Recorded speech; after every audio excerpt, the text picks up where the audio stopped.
শীতের মৌসুম। এই পৃথিবীটাকে আমরা আমাদের একটা রুমকে যদি ঠান্ডা করতে চাই, তাহলে আমরা কি লাগাই? রুমে এসি লাগাই। প্রত্যেক মাসে বিল দেওয়া লাগে না লাগে না? বিল দিতে হয়। একটা রুম এসি দিয়ে ঠান্ডা করতে প্রত্যেক মাসে 500, 1000, 2000, 2500 রুম হিসাবে এর ভাড়া দেওয়া লাগে, এর চার্জ দিতে হয়। এত বড় বিশ্বটা আল্লাহ পাক ঠান্ডা করে ফেলেছেন। কত বড় এসি প্লান্ট আল্লাহ পাকের, সুবহানাল্লাহ।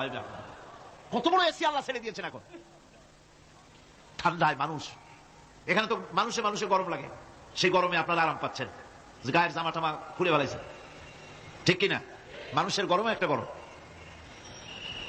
তাহলে আল্লাহ রাব্বুল আলামিন এই যে ঠান্ডাটা দিলেন, মজার মৌসুম দিলেন, এই ঠান্ডার জন্য আমাদের কাছে কোনো বিল পাঠান নাই ফেরেশতার মাধ্যমে।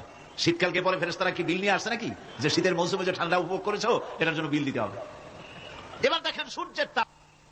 সারা পৃথিবীতে যত উত্তাপ আছে, ভালো করে বোঝেন, সারা পৃথিবীতে পেট্রোল জ্বালায় আগুন তৈরি করে, ডিজেল জ্বালায় আগুন তৈরি করেন, কাঠ জ্বালায় আগুন তৈরি করে।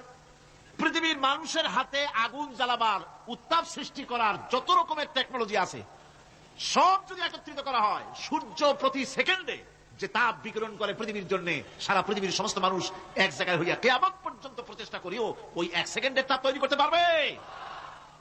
পারবে না।